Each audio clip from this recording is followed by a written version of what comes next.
ಸಿದ್ದರಾಮಯ್ಯನವರ ವಿರುದ್ಧ BJP JDS ರಾಜಕೀಯ ಹುನ್ನಾರದಿಂದ ಪಾದಯಾತ್ರೆಯನ್ನು 3ನೇ ತಾರೀಕು ಹಮ್ಮಿಕೊಂಡಿರುವಂಥದ್ದು.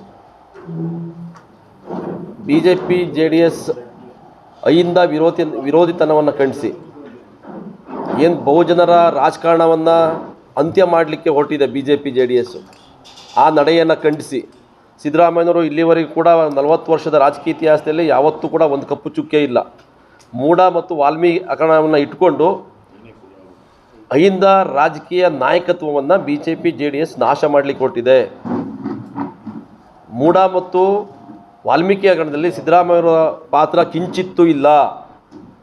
ಆದರೂ ಕೂಡ ಕಾನೂನುಬದ್ಧವಾಗಿ ಮೂಢದಲ್ಲಿ ಅವ್ರ ಶ್ರೀಮತಿಯವರ ಹೆಸರಿಗೆ ಬದಲಿ ನಿವೇಶನ ನೀಡಿರುವಂಥದ್ದು BJP ಸರ್ಕಾರದ ನೀತಿಯ ಅನುಸಾರನೇ BJP ಸರ್ಕಾರ ಅಧಿಕಾರದಲ್ಲಿದ್ದಾಗಲೇ ಬದಲಿ ನಿವೇಶನವನ್ನು ನೀಡಿರುವಂಥದ್ದು. ಆದರೆ ಇವತ್ತು ಏಕಾಏಕಿ ಆ ಪ್ರಕರಣವನ್ನು ತೆಗೆದುಕೊಂಡು ಸಿದ್ದರಾಮಯ್ಯನವರ ರಾಜಕೀಯ ಮುಗಿಸ್ಲಿಕ್ಕೆ ಮತ್ತು ಜಾತಿ ಜನಗಣತಿ ವರದಿ ಎಲ್ಲಿ ಜಾರಿ ಆಗ್ಬಿಡ್ತದೋ ಒಂದು ಭಯ ಕೂಡ BJP JDS ಅವ್ರಿಗಿದೆ. ಸೊ ಆ ಕಾರಣಕ್ಕೆ ಕೋಮುವಾದಿಗಳು ಜಾತಿವಾದಿಗಳು ಹುನ್ನಾರವನ್ನು ಮಾಡಿ ಸಿದ್ದರಾಮಯ್ಯವ್ರನ್ನ ಮುಖ್ಯಮಂತ್ರಿ ಹುದ್ದೆಯಿಂದ ಕೆಳಗಡೆ ಇಳಿಸಲಿಕ್ಕೆ ಹುನ್ನಾರ ಮಾಡ್ತಾ ಇದ್ದಾರೆ. ಆ ಕಾರಣಕ್ಕಾಗಿ ಆ ಪಾದಯಾತ್ರೆಯನ್ನು ಖಂಡಿಸಿ ಅವರ ನಡೆಯನ್ನು ಖಂಡಿಸಿ 3ನೇ ತಾರೀಕು ಬೆಳಗ್ಗೆ 11 ಗಂಟೆಗೆ ಮೈಸೂರಿನ BJP ಕಚೇರಿಗೆ ಎಲ್ಲ ಅಹಿಂದ ಸಮುದಾಯಗಳ ನೇತೃತ್ವದಲ್ಲಿ ಮುತ್ತಿಗೆ ಕಾರ್ಯಕ್ರಮವನ್ನು ಹಮ್ಮಿಕೊಂಡಿದ್ದೇವೆ.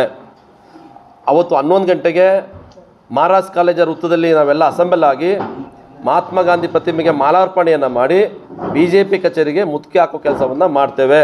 3ನೇ ತಾರೀಕು ಬೆಳಗ್ಗೆ 11 ಗಂಟೆಗೆ ಎಲ್ಲ ಬಂಧುಗಳು, ಸಿದ್ದರಾಮಯ್ಯನ ಅಭಿಮಾನಿ ಬಳಗ ಮತ್ತು ಎಲ್ಲ ಅಹಿಂದ ಬಂಧುಗಳು ಮತ್ತು ಎಲ್ಲ ಸಮಾಜದ ಬಡವರು, ಶೋಷಿತರು, ಕಾಂಗ್ರೆಸ್ ಪಕ್ಷದ ಎಲ್ಲ ಮುಖಂಡರುಗಳು, ಕಾರ್ಯಕರ್ತರುಗಳು ಒಂದು ದೊಡ್ಡ ಮಟ್ಟದಲ್ಲಿ ಅವತ್ತು ಮಹಾರಾಜ್ ಕಾಲೇಜಲ್ಲಿ 11 ಗಂಟೆಗೆ ಅಸೆಂಬಲ್ ಆಗಬೇಕು ಅಂತೇಳಿ ಈ ಮೂಲಕ 3ನೇ ತಾರೀಕು ನಾನು ಇಲ್ಲಿಂದನೇ ಅವ್ರಿಗೆ ಮನವಿಯನ್ನು ಮಾಡ್ತಾ ಇದ್ದೇನೆ. ನಮ್ಮೆಲ್ಲರ ನಾಯಕರ ಸಾಮೂಹಿಕ ನಾಯಕತ್ವದಲ್ಲಿ ಈ ಒಂದು ಪಾದಯಾತ್ರೆ ವಿರುದ್ಧ BJP ಕಚೇರಿಗೆ ಮುತ್ತಿಗೆ ಕಾರ್ಯಕ್ರಮವನ್ನು ಯಶಸ್ವಿಗೊಳಿಸಬೇಕು ಅಂತ ಈ ಮೂಲಕ ನಾನು ಮನವಿ ಮಾಡ್ತೇನೆ.